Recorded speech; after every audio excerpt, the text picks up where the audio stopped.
Hello friends, good evening. अभी शाम का 5 बज चुकी है और आज मैं यहाँ कर रही हूँ आंगन की साफ़ सफाई। बहुत दिन से यहाँ पे सूखे हुए लकड़ी बेतरतीब से पड़े हुए हैं और चूल्हा भी ऐसे पड़ा हुआ। तो अब सर्दियों का सीज़न शुरू हो गया और मैं खाना बनाना लकड़ी में ज़्यादा पसंद करती हूँ। तो अब मैं इसको सिस्टमेटिकली साफ़ सफाई करके रेडी करके रखती हूँ। और फिर साग वगैरह बनाने हो तो लकड़ी में बहुत जल्दी बन के तैयार हो जाता है। तो ये सब सामान को सेट करती हूँ आज। और लकड़ियाँ भी बहुत ज़्यादा सूखे पड़े हुए हैं तो खाना बनाने में भी बहुत आनंद आने वाला है। तो आजकल तो लोगों को शौक़ पैदा हो गया है दोबारा से लकड़ी में खाना बनाने का। तब भी कई जगह पे तो अब लकड़ी भी अवेलेबल नहीं है, लेकिन मेरे तो खेत में बहुत ज़्यादा लकड़ी है। तो साफ़ सफाई के दौरान हर साल निकल जाते हैं लकड़ियाँ। तो अब करती हूँ मैं यहाँ की साफ़ सफाई।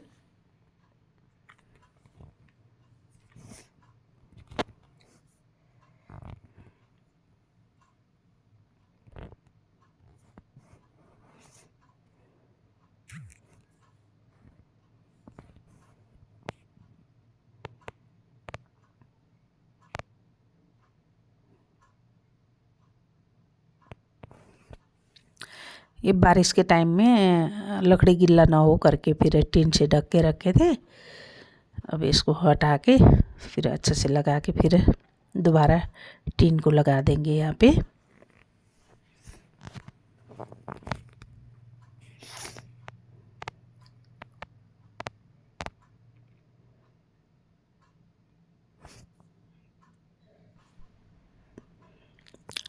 इस डिब्बे के अंदर में पड़े हैं थोड़े बहुत लहसुन और इसके ऊपर से रख दिया लकड़ी। अब इसको हटा के मैं लहसुन को करूँगी अलग।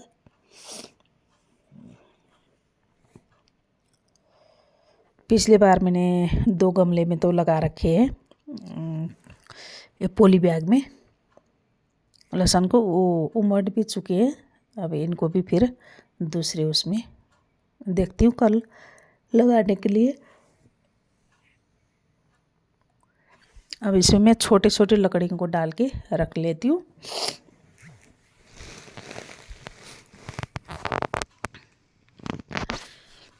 काम करने लगे तो अपने घर में बहुत सारे काम रहते हैं। अभी बाड़ी में छोटे छोटे क्यारियाँ बना के कई चीज़ें लगा भी सकते हैं। फ़िलहाल तो ये साफ़ करूँ यही मेरे लिए बहुत बड़ी बात है। गली के पीछे भी बहुत सारे धम्मन के पत्ते गिरे हुए हैं। मैं उसको झाड़ू लगा के एक जगह इकट्ठा करके खाद के रूप में इस्तेमाल करने वाली हूँ। जैसे भी करूँगी आप लोगों को दिखाऊंगी मैं। और बहुत सारे गमले ऐसे पड़े हैं जिनमें फूल नहीं है और उनको साफ़ सफाई करने की ज़रूरत है। वो भी करना पड़ेगा। रोज़ व्यस्त रहने के लिए मेरे पास कोई न कोई क्रियाकलाप है ही है। यहाँ पे सामने देख रहे हैं काला उल्टा रखा हुआ तवा। ये स्पेशली लकड़ी के चूल्हे में रोटी बनाने के लिए बनाया गया है और बहुत ये मजबूत और मोटा है। लिफाफे में हरी मक्की था, खाने के लिए लाए थे लेकिन ख़राब ही हो गया। ये है लहसुन। अभी भी इनमें थोड़ा जान बाकी है तो मैं इसको लगाऊंगी फिर पॉली हाउस में, पॉली बैग में।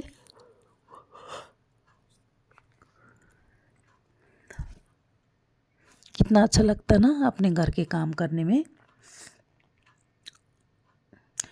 चूल्हा भी मेरा टेम्पररी है, उसमें सिर्फ मैंने ईंट लगा के बनाया हुआ है। उसको मैं कभी भी चाहूँ तो डिस्ट्रॉय करूँ, कभी भी मैं सेट करूँ। लेकिन परमानेंट चूल्हा बनाने के लिए तो फिर थोड़ा जगह भी वैसे ही चाहिए जैसे गांव घर में है। वैसे ही भगवान ने चाहा तो मेरी भी इच्छा है कि वैसे चूल्हा बनाने की।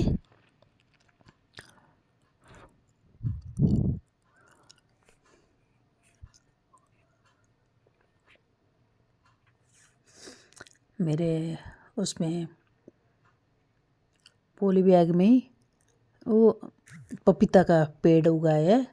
अब इसको मैं शिफ्ट करूँगी तो फिर मर न जाए, आजकल बरसात का सीज़न तो है नहीं, उसी में रहने दूँ तो उसके लिए वहाँ पे जगह कम हो रहा है। क्या करूँ, सुझाव दे सकते हैं आप लोग।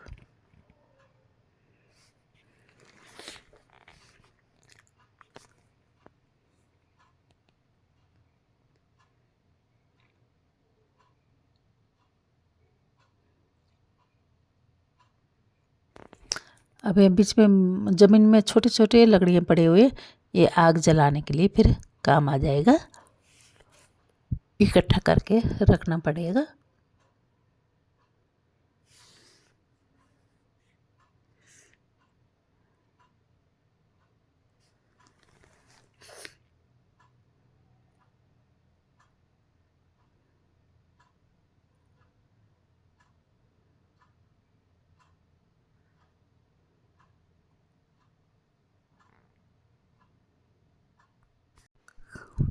अब आप लोग देख सकते हैं मैंने ऐसे गमला था यहाँ पे, वो भी हटा लिया और चूल्हे को भी मैंने और पास में ले आई हूँ, दरवाजे के पास, सामान अंदर से ले जाने में भी कोई दिकदारी ना हो।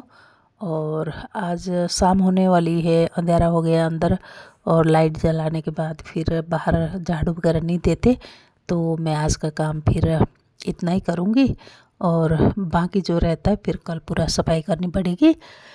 तो आज का मेरा काम आप लोगों को कैसा लगा? अगर अच्छा लगे तो लाइक कमेंट ज़रूर कर दीजिएगा।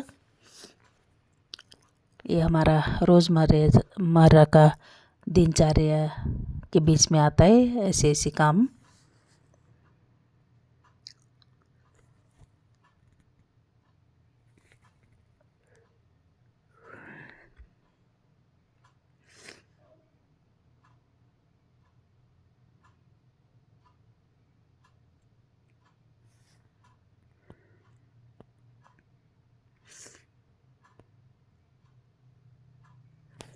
मुझे तो वैसे भी लकड़ी में चूल्हे में बनाया हुआ खाना बहुत पसंद है। मैं बचपन से ही लकड़ी चूल्हे में ही बनाया हुआ खाना खा के बड़ी हुई हूँ, क्योंकि उस टाइम तो गैस चूल्हा का नाम ही नहीं था।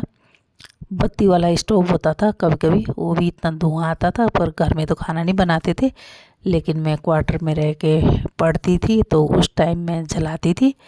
वो बंद करने का आधा घंटे तक भी बदबू नहीं जाता था मिट्टी तेल का। बाद में दूसरा भी आ गया स्टोव, तो वो पिन से वो करने वाला, तो उसमें थोड़ा बदबू कम है, पर बंद करने पर तो उसमें भी आता था बदबू।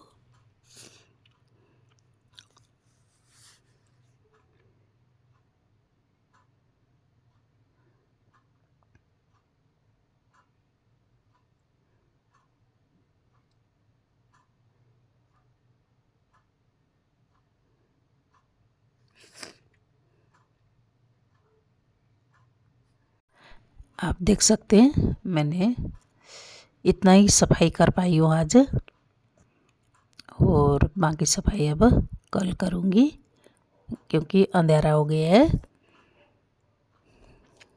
अंदर भी और काम पड़े हैं करने के लिए।